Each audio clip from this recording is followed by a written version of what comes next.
Hey you guys, this is Quentin 601. I am here with my first review of Love and Hip Hop Atlanta.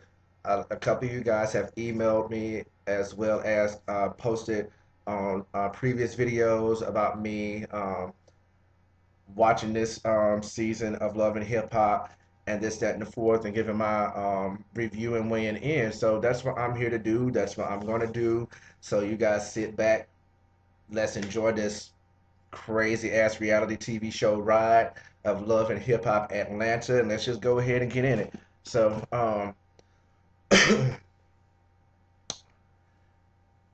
this show, um,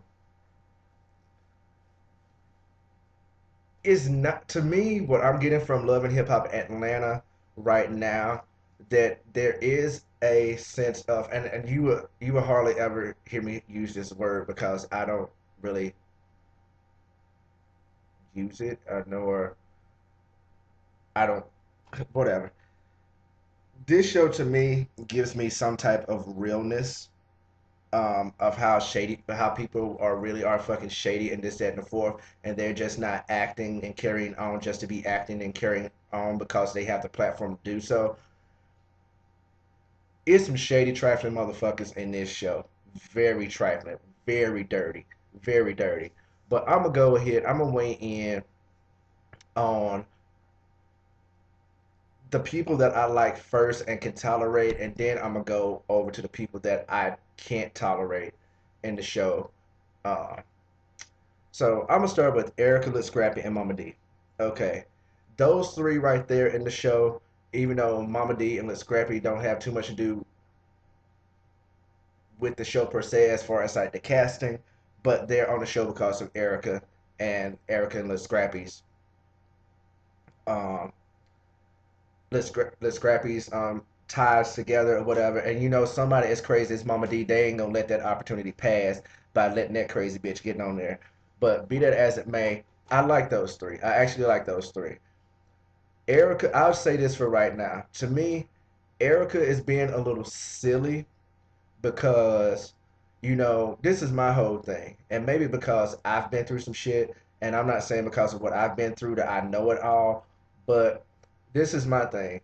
If someone has cheated on you or done you wrong in your relationship, and y'all split, y'all parted ways, and if y'all reconcile to come back together, then what happened in the past is just that at this point because you decided to give it another try. Once you give it another try, it should be a clean slate. Now, if that person fucks up that slate or dirty it all up again, then you have every right to bring up the past because they've just repeated that again. They've repeated the hurt and the pain.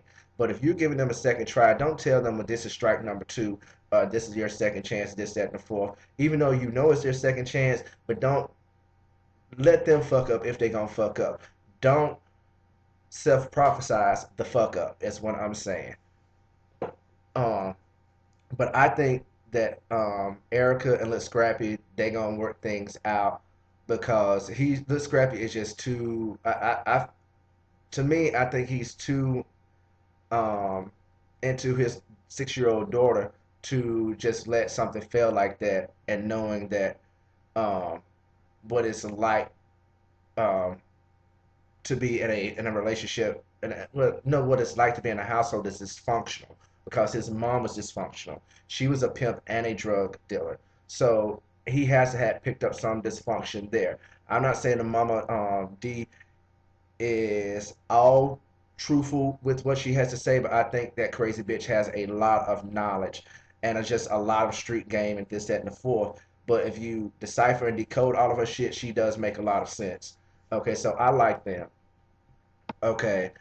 Um, Rashida, I didn't see. Maybe I missed Rashida. I don't know. Maybe I missed her or something in this first episode. But being that she's the only one that's really from Atlanta, besides Scrappy, um, I don't know what I missed. I missed her because I didn't see her in any of the first episode. But be that as it may, K Michelle, I like her. She's country as fuck. She's from Memphis, Tennessee. She's from Memphis 10. Um, they are country. They just The people I know from Memphis are country as fuck, and I love them to death because of that. I love them. Um, K Michelle, she kind of got on my nerves. Um, she kind of got on my nerves because at first to me she was just giving me um junior high, high school girl tease. She was just giving me like she was just like I don't want to say slow, but it was just like she was I don't know. She wasn't comprehending things quickly or whatever. I don't know what it was, or she wasn't expressing herself like the adult and the artist that I think how she should be expressing herself. But be that as it may, she caught me very off guard with her story about being beaten in the last record label she was on, and now she's starting over and this, that, and the fourth. What I see for her, I don't think that she's gonna blow up and have a spin-off show of this, that, and the fourth. But I believe that this series is gonna give her some recognition, and if she's under the right people, then she can get some decent. She can get some real decent producers to work with her. So I think she's gonna do well. Okay. Um, Not to the trashiness and all the craziness. Okay, I'm gonna start with Carly first. Okay, Carly, you know, you are some type of messy as well. You just like the last person, what was her name that Chrissy jumped on last year for telling old girl that she and Fab had dated for a little bit. You were that bitch this season. You were that bitch. You the one that's just gonna come out of the blue, don't know how to choose the right time and moment to tell somebody some tea. You just gonna put it out in front of everybody at this moment's party. That's how it's, you're messy. And then on top of that, you trying to do business with her so-called fiance, boyfriend, whatever the case may be. You trying to do business with him, but yet you go back and tell his old lady about what you saw. And you don't know, well, I don't know if you are close to her like that. And even if you were or you weren't, that isn't your place and time, especially how you did it at that moment. It wasn't your time to tell her that. I just found that that was all type of messy, that you're going to mess up this man's home as well as turn around and say, "Oh, I want to work with you. I need that hit from you. I need that track from you that's going to put me out there." You're going to tell him that like you want to work with him and this and the four, but yet you're going to turn around and do even more damage than he's already doing to the relationship by putting a wedge between him and his kid. So you're doing the same thing to him, but at a different level. So I just thought that that was all kind of messy, Carly. So I'm gonna have to watch your ass this season. I sure the hell am. I'm gonna have to watch you. Um, so Jocelyn, you are nothing but Miami trash. You're nothing but 305 trash that must have fucking just floated up on the beach and they scooped you up, shook you off to dry you off, and just threw you out in the streets. You are all kind of fucking stupid. You all kind of fucking trifling. You are all kind of everything that is the epitome of a woman to be.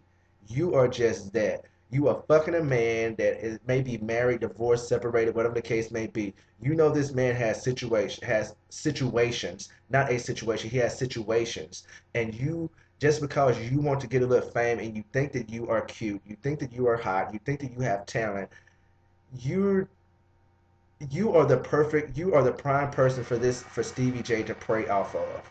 You are the prime person, and you don't even see that shit because you're so stupid and gullible, and you think that this man is all for you. And it's like the people say, if somebody is pulling stunts and shows with the person they with to try to impress another person, then once you get that person that's pulling the stunts and shows, they're only going to do those stunts and shows with your ass to another person. So what makes you think that he's going to change from Mimi for you, Jocelyn, just because he is fucking you in the booth or whatever? That's just to me. The only thing you're doing, you just took yourself out of the strip club and put yourself in a studio booth, and you're doing the same fucking thing, fucking for change. That's about it. That's about it. Because you have no conscience. You have no regret, no remorse whatsoever that you are fucking this man to try to get a record deal or try to get known. You are fucking this man knowing that he got somebody on the side that is just as silly as you. Maybe you don't give a fuck because of that. Now I'm gonna go on ahead and into Mimi. Mimi, I liked her first. I liked her. I still like her. I just think that she's silly and dumb as well. You get on stage, I mean, you get on this TV show and you start telling people that you've been with Stevie J on and off for 15 plus years, and you're having trust issues as well from all the shit that he has done over the past years. You know what? It comes a time when you have to fucking just cut your losses and go, Mimi. So you acting stupid right now. Just because this man has shown you a new lifestyle. He has made 3 hits with 2 or 3 of hip hop's biggest names and whatnot. You know, hip hop and R&B. Mariah Carey, Jay Z, and Diddy. He's done hits for them. Just because he's had hits with them and he's shown you a lifestyle does and you've gotten accustomed to it does not mean that you need to be around him or you need him. Stevie J and your relationship, Mimi, is more like a codependency type deal. It's kind of like both of y'all are each other's fucking crack or meth.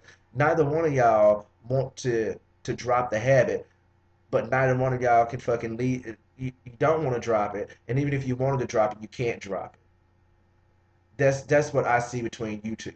That's what because Mimi, honestly, you know the man is cheating.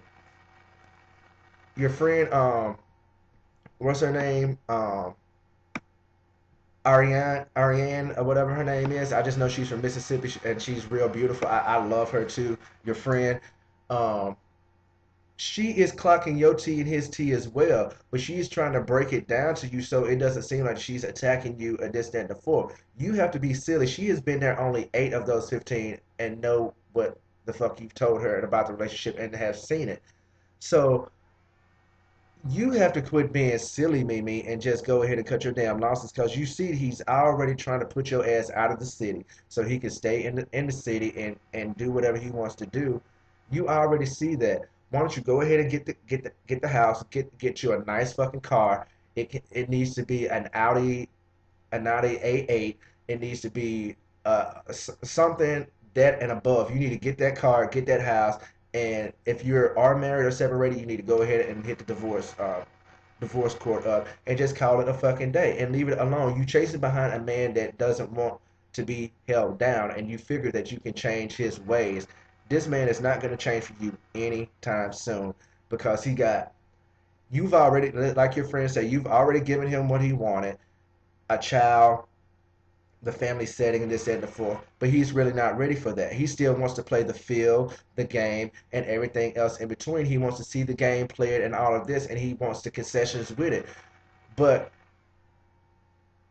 you're making it too damn easy. And he's just running game over you so left and right and quick, fast, in a hurry, talking about I need an answer ASAP and this, that, and the fourth, putting you on the spot. And that's how he's getting you. That's how he's getting you. You just silly right now, Mimi. I don't know. uh,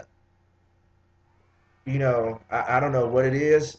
You can say that he can be the sweetest man and he's nice and this and the fourth, but I'm starting to think you have low self-esteem, Mimi. I'm starting to see that you have self-esteem issues because any person, but I'm not going to say any person, but I know 15 years is a long time, but that's also a long time for you to go through a lot of bullshit and not having to make up your mind just yet if you want to leave or go. That's the only thing I'm saying. Now, Stevie J, I don't trust you for shit. You are very trifling. I don't trust you for shit. I don't.